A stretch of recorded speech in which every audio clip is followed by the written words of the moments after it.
ఆంధ్రప్రదేశ్ మాజీ ముఖ్యమంత్రి వైఎస్ఆర్సీపీ పార్టీ అధినేత జగన్మోహన్ రెడ్డి గారి ప్రస్తుతం హైదరాబాద్ పర్యటన ముగిసిన అనంతరం జగన్మోహన్ రెడ్డి గారికి ఎంత ప్రజాదరణ ఉందో స్పష్టంగా అర్థమైపోయింది. ప్రజలు విశేషంగా జగన్మోహన్ రెడ్డి గారిని చూసేందుకు తన రాజకీయంలో గడిచిన నిర్ణయాలు తాను తీసుకోవడంలో ఎంత సక్సెస్ అయ్యారో నేడు ప్రజలు తన వైపు తిరిగి చూసే విధానాన్ని బట్టే అర్థమవుతుంది. అయితే జగన్మోహన్ రెడ్డి గారికి ఇటు ప్రజాదరణే కాకుండా ఢిల్లీ పెద్దల నుంచి కూడా అపురూపంగా మద్దతు ఉంది అనేది కూడా మెల్లిమెల్లిగా బయటపడుతున్న అంశం. జగన్మోహన్ రెడ్డి గారు వైఎస్ఆర్సీపీ పార్టీ సింగిల్ ఎజెండాతో నిలబడుతున్న పార్టీ. ఇప్పటి వరకు కూడా గడిచిన 15 ఏళ్లుగా పార్టీ ఎప్పుడు కూడా పొత్తులు కోరుకోలేదు. భవిష్యత్తులో కూడా పలానా వాళ్ళు పొత్తులో ఉంటే బాగుండు అనేటట్టుగా కూడా ఆలోచించే వ్యక్తి ఆ స్థాయిలో లేడు జగన్మోహన్ రెడ్డి గారు. ఓడిపోయినా తాను గెలిచినా తాను మాట్లాడే మాటలు ఏందయ్యా అంటే కేవలం ప్రజలు ఇచ్చిన తీర్పు మాత్రమే అంతిమంగా తనకు కావాలంటున్నారు. ప్రజలు కోరుకున్నప్పుడే తాను అధికారంలోకి రాగలుగుతాను, ప్రజలు కోరుకోలేనప్పుడు నేను అధికారంలోకి ఉండను, ప్రజలు ఇచ్చిన తీర్పే అంతిమ ముఖ్యం అంటున్నారు. నేడు జగన్మోహన్ రెడ్డి గారు కూటమి అధికారంలోకి రాగలిగింది. ఈరోజు ఆంధ్రప్రదేశ్లో జగన్మోహన్ రెడ్డి గారు ఓడిపోయారంటే దానికి ప్రధాన కారణం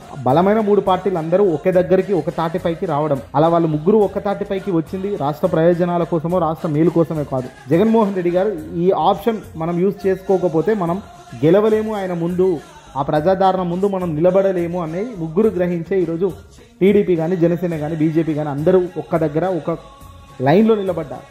విభేదాలు ఉన్నాయి, మానసిక ఇబ్బందులు ఉన్నప్పటికీ, ఎవరి పార్టీలో ఎవరికైనా ఇబ్బందులు వస్తున్నప్పటికీ ఓర్చుకుంటూ నిలబడుతున్నారంటే అది జగన్ భయం మాత్రమే. ఎక్కడ జగన్ మళ్ళీ అధికారంలోకి వస్తాడు, ఎక్కడ మళ్ళీ జగన్ అధికారంలోకి రాగలిగితే మా పతనం ఎలాంటి దారుణంగా ఉంటుందో ఊహించుకోలేము కదా. జగన్మోహన్ రెడ్డి గారు పేదలకు అశేషంగా మంచి చేస్తున్నారు. మాట అంటే విలువిస్తున్నారు. మాట అంటే లైన్ దాటకుండా తాను చెప్పిన విధానంలో అడుగులు వేయగలుగుతున్నారు. మాట తప్పకుండా మడమ తిప్పకుండా గతంలో రాజశేఖర రెడ్డి గారు ఏదైతే మాటలు చెప్పారో అచ్చం జగన్మోహన్ రెడ్డి గారు దాన్ని అమలు చేస్తున్నారు. ఏదో మాటలు చెప్పాము, ఎన్నికల మూమెంట్లో 4 మాటలు హామీలు ఇచ్చాము, ఎగ్గరగొట్టామన్న కార్యక్రమం జగన్మోహన్ రెడ్డి గారు మొదటి నుంచి చేయడం లేదు. అందులో భాగంగానే క్రెడిబిలిటీ విపరీతంగా పెరిగింది. గడిచిన ఏడాదిన్నరగా కూడా జగన్మోహన్ రెడ్డి గారు ఓటమి చెందిన ఆంధ్రప్రదేశ్లో 2024 ఎన్నికల్లో ఓటమి చెందినప్పటి నుంచి కూడా బహుశా రాజకీయంగా మాత్రమే కూటమి ఎన్డీఏ టీడీపీ వైపు నిలబడి ముగ్గురు ఒకవైపు ఉన్నారు. కానీ ప్రస్తుతం జగన్మోహన్ రెడ్డి గారికి మద్దతుగా ఢిల్లీ పెద్దలు ఉన్నారు అనే సమాచారం అందుతుంది. ఎన్డీఏ నుంచి కూడా రాబోయే కాలంలో జగన్కు మంచి అవకాశాలు రాబోతున్నాయి. ఎన్డీఏలో కూడా జగన్మోహన్ రెడ్డి గారికి పెద్దపీట వేయబోతున్నారు. సరైన సమయం వచ్చినప్పుడు జగన్మోహన్ రెడ్డి గారి వైపు మోదీ గారే నిలబడతారు స్వయంగా అనేది చాలామంది ఎప్పటి నుంచో చెబుతున్నమాట. కానీ చంద్రబాబు కానీ అధికారంలోకి రాగలిగారు, చంద్రబాబు సక్సెస్ అయ్యారేమో కానీ ఆ అధికారం నిలబెట్టుకోవడంలో విఫలమయ్యారు. మళ్ళీ ఈ బాబును నమ్మంరా బాబు అనే పరిస్థితికి వచ్చారు జనం. చంద్రబాబును నమ్మడం అంటే నిజంగా జగన్ చెప్పింది అచ్చం జరుగుతుంది అనేది అక్షర సత్యం అవ్వడం చూస్తున్నారు ప్రజలు. మరి వీటిని నెగ్గుకు రావడం, వీటిని దాటుకొని నిలబడాలి అంటే చంద్రబాబు పవన్ కళ్యాణ్కు అసాధ్యంగానే కనబడుతుంది. కేవలం మీడియా స్టంట్లు మాత్రమే కొత్త నూతన అధ్యయనాలు చేస్తూ ప్రమోషన్స్ ఏ రకంగా చేస్తే పీక్ వెళ్తుందో చూస్తూ ఆ రకంగానే చంద్రబాబు అడుగులు వేస్తున్నారు తప్ప పలానా పని ప్రజలకు చేస్తున్నామని పలానా పని ప్రజలకు మేలు జరుగుతుందని కానీ తాను చెప్పే ప్రయత్నం చేయడం లేదు. అలాంటి అవకాశాలు కూడా రాష్ట్ర ప్రభుత్వం నిర్వహిస్తున్న దాఖలాలు కూడా పెద్దగా లేవు. కాబట్టి రాబోయే కాలంలో చంద్రబాబు పరిపాలన వైపు దృష్టి తగ్గడం, ప్రజాదరణ జగన్ వైపు ఉండడం సర్వసాధారణంగా కనపడుతున్న అంశం. ఇప్పటికీ జగన్మోహన్ రెడ్డి గారు ఫుల్ ఫ్లెడ్జ్డ్గా బయటకు రాలేదు. ఓటమి పాలైన తర్వాత అలపాదలపా మీటింగ్లు పెడుతూ అక్కడక్కడ అన్యాయం జరుగుతున్నప్పుడు స్పందిస్తూ మాత్రమే జగన్మోహన్ రెడ్డి గారు పోతున్నప్పటికీ జగన్మోహన్ రెడ్డి గారికి ప్రజల నుంచి మాత్రం చాలా విపరీతమైన క్రేజ్ అయితే ఉంది. అది ఆంధ్రప్రదేశ్లో కావచ్చు, పక్క రాష్ట్రమైన తెలంగాణలో కూడా కావచ్చు.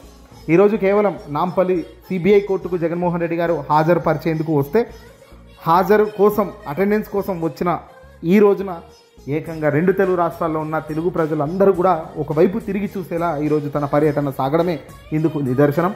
ఏదేమైనప్పటికీ కూడా ఎన్డీఏ నేషనల్ డెమోక్రటిక్ అలియన్స్ కీలకంగా ఉండే ఎన్డీఏ తమ అవకాశాలు ఎటువైపు ఎవరి దిక్కుంటే వాళ్లకు మద్దతుగా నిలబడుతుంది. ప్రస్తుతం చంద్రబాబును ఎప్పటికైనా డేంజరే, కానీ ఎన్నికలు ముగిసే దాకా చంద్రబాబుతో నడవాలనుకుంటున్న మోదీ సర్కార్ ఎన్నికల సమయానికి వచ్చేసరికి జగన్మోహన్ రెడ్డి గారి మద్దతు కోరడం జరుగుతుంది. మరి వాటికి జగన్మోహన్ రెడ్డి గారికి సంపూర్ణ మద్దతు ఇస్తారా, గతం మాదిరిగానే రాజకీయం మాత్రమే చేస్తారా చూడాలి. ఎందుకంటే కేవలం జగన్మోహన్ రెడ్డి గారు ఒకటే చెప్తుంటారు, నాకు రాష్ట్ర ప్రయోజనాలే ముఖ్యం, నేను అనుకుందే కరెక్ట్, అంతకు మించి మరో ఆప్షన్ ఉండదు. ఏదో ఎన్నికల కోసమో రాజకీయాల్లో గెలవాలి అనేది కానీ ఏదో ఎవరికో పెత్తనం ఇచ్చే మనిషి జగన్ కాదు.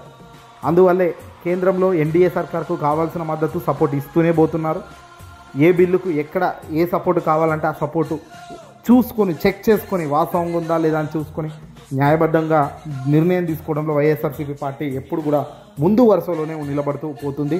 జగన్మోహన్ రెడ్డి గారి అశేష మద్దతు, మోదీ మద్దతు ఉండడం వల్ల కూడా జగన్మోహన్ రెడ్డి గారు చాలా ఫ్రీగా, చాలా గట్టిగా, చాలా బలంగా కూడా సమస్యల పట్ల ఎదుర్కొనే దృక్పథంతో ఆయన ముందుకు పోతున్నారు అనేది క్లియర్గా తెలుస్తుంది. ఈ వీడియో అసలు ఎక్కడి షేర్ చేయండి.